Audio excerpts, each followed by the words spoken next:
आप सुन रहे हैं कहानी कैंडल लाइट चिकन का भाग 16।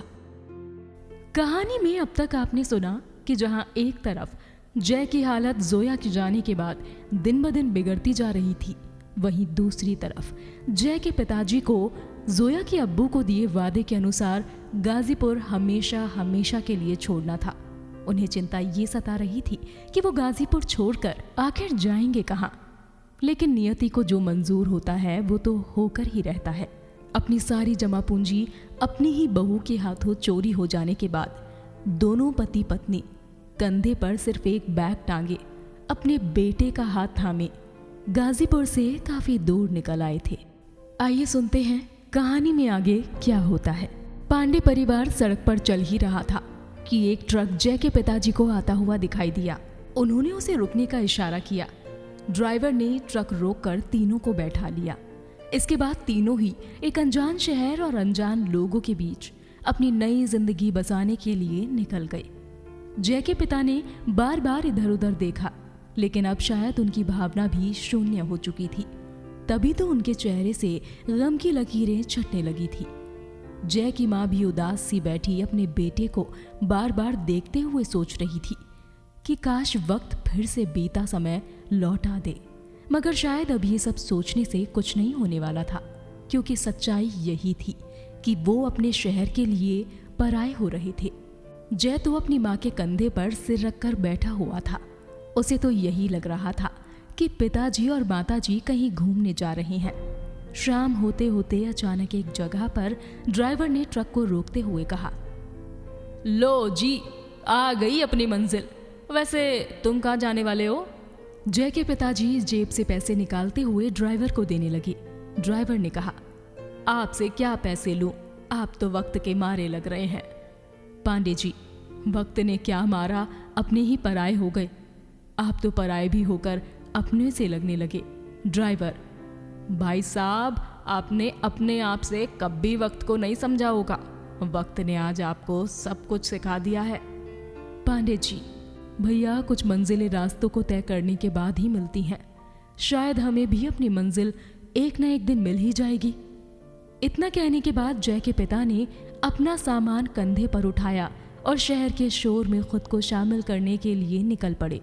चलते चलते काफी देर हो गई, लेकिन ऐसी कोई जगह नहीं मिली जहां बैठकर वो कुछ देर आराम कर लेते। गर्मी का मौसम था, इसीलिए तेज धूप से सड़कें भी पूरी तरह से तप रही थी।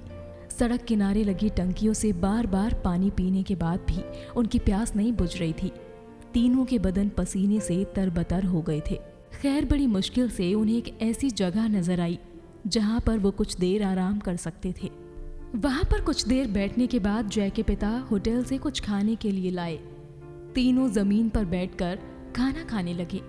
जय की मां ने अपने पति की तरफ देखा और हल्के से मुस्कुरा दिया। जय के सिर पर हाथ फेरते हुए जय के पिता ने कहा, अच्छे से खा ले बेटा। और ये कहते कहते वो चुप हो गए। जय की मम्मी समझ गई कि अब जय के पापा के पास फूटी कौड़ी भी नहीं बची है, मगर उन्होंने तुरंत बोला, आप फिक्र क्यों करते हैं? मेरे पास ये कानों के झुमके हैं और हाथों में ये कंगन बचे हैं।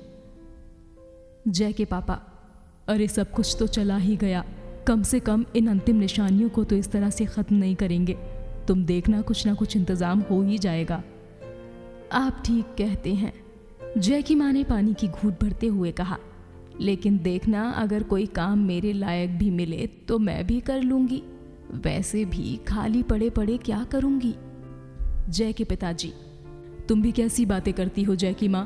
अरे देखना, भगवान ऐसा कोई ना कोई रास्ता जरूर निकाल देगा जिससे इस तरह की नौबत ही नहीं आएगी। देखते देखते कब रात हो गई, तीनों को पता ही नहीं चला। सोने के लिए थोड़ी साफ जगह देखकर जय की मां ने बड़ी सी चादर बिछाई। चादर पर जैसे ही तीनों लेटने वाले थे कि एक आवाज उनके कानों में पड़ी, अरे यहाँ बिना पूछे ऐसे कैसे सो रहे हो? पता है तुम्हें ये मेरी जगह है। कौन हो तुम और बिना पूछे यहाँ क्या कर रहे हो? जय के पिताजी ने उठते हुए कहा, भाई साहब, हम बहुत मजबूर और परेशान हैं। कृपया हमें यहाँ सोने की इजाज़त दे दीजिए। हम सुबह ही यहाँ से चले जाएंगे। अच्छा, परेशान हो? मगर ऐसी क्या परेशानी है, ज़रा मुझे भी तो बताओ। इसके बाद जय के पिता ने अपनी आप बीती पूरी सामने खड़े उस शख्स को सुना दी। जय के पिता की पूरी कहानी सुनने के बाद इस शख्स के दिल में थोड़ा सा रहम आ गया। उसने कहा, तुम 2-3 दिन तक यहाँ रुक सकते हो, मगर उसके बाद यहाँ से चले जाना, समझे? और वो आदमी वहाँ से चला जाता है। अगले दिन सुबह को जब जय की माँ सोकर उठी तो देखती हैं कि जय के पिताजी वहाँ नहीं हैं।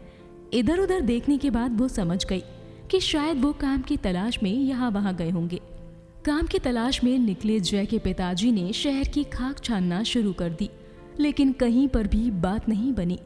कुछ लोग तो उनका नाम जानने के बाद ही काम देने से इनकार कर देते हैं, तो कई तो यहाँ तक कह देते हैं कि पंडित से काम करवाकर वो अपने सिर पर पाप नहीं लेना चाहते हैं। इस तरह की बातें सुनते सुनते जय के पिता तंग आ गए थे। जब कहीं पर काम का जुगाड़ नहीं हुआ तो वो थक हार कर एक पेड़ के नीचे आकर बैठ गए। बहुत देर तक बैठे बैठे वो तमाम पुरानी बातें सोचकर उदास हो गए। वो सोचने लगे कि कुछ समय पहले तक वो कितनी शान से रहते थे, मगर अब देखो उनकी हालत भिखारियों की तरह से हो गई है। जिन लोगों की वजह से उनका घर परिवार सड़क पर आ गया है, उनमें से कोई भी उनकी मदद के लिए आगे नहीं आया। और तो और इस शहर के लोगों ने भी उनका नाम सुनते ही काम देने से इनकार कर दिया। जय के पिताजी इतना कुछ सोचते सोचते खुद से ही बोल पड़े, अब क्या करूं, कहाँ जाऊं, कोई चारा नहीं नजर आ रहा। जवान बेटे का इस तरह से डिप्रेशन में जाना और पत्नी को दर दर भटकने के लिए मजबूर करने का जिम्मेदार सिर्फ और सिर्फ मैं ही हूँ। इस तरह की तमाम बातें सोचते सोचते जय के पिता की आंखों से आंसू छलक पड़े। युद्ध में हारे हुए सैनिक की तरह वो जमीन से उठे और अपने परिवार के पास वापस चल पड़े। जय के पिता ने दूर से ही देखा कि चिलचिलाती धूप में उनकी पत्नी कुछ बनाने की कोशिश कर रही थी। कुछ पल तक तो असहायों की तरह खड़े होकर वो सिर्फ एकटक अपनी पत्नी को देखते ही रह गए। वो सोचने लगे कि उनकी पत्नी को गर्मी जरा भी बर्दाश्त नहीं थी, लेकिन आज देखो कैसे इस बदन जला देने वाली गर्मी में भी वो खाना बनाने में जुटी हुई है। खैर वो थोड़ा सा आगे बढ़े तो देखा कि उनका बेटा जय जमीन पर लेटा हुआ था। कितने लाड प्यार से उन्होंने जय की परवरिश की थी।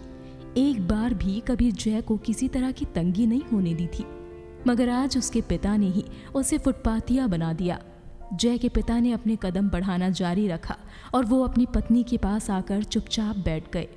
क्या बना रही हो जय की माँ?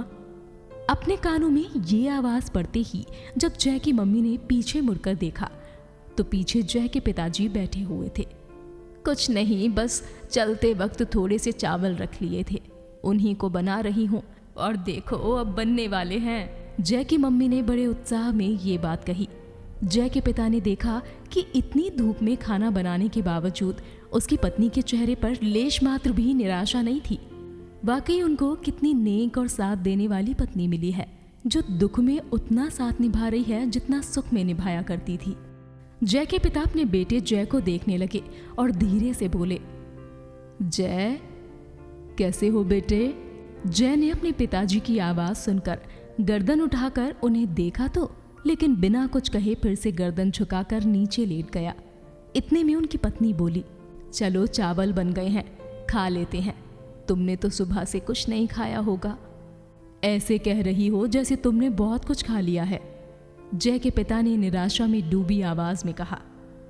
थोड़ी देर तक चुप रहने के बाद जय के पिता ने कहा, जय की मम्मी कहीं काम तो मिल ही नहीं रहा है, क्या करे, मुझे तो कुछ समझ नहीं आ रहा कि मुझ में कमी है या मेरे नाम में। आप भी कैसी बातें करते हो?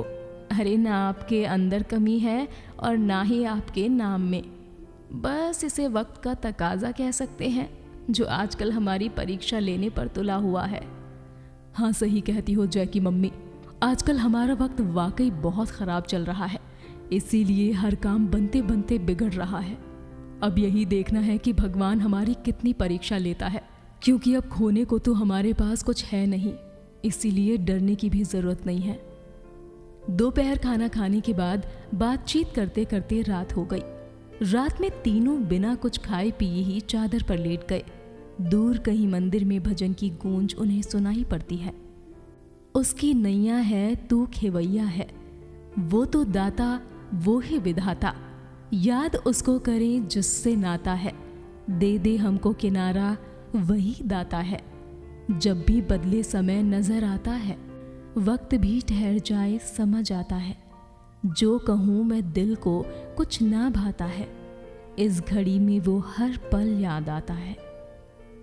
भजन सुनते सुनते ही पूरे परिवार को कब नींद आ गई, उन्हें पता ही नहीं चला। पांडे परिवार के दिन बद से बदतर हो चले थे। जो परिवार आज से कुछ वक्त पहले ऐशो आराम की जिंदगी गुजार रहा था, आज सड़क पर भी किसी और से मांगी हुई जगह पर गुजारा कर रहा था।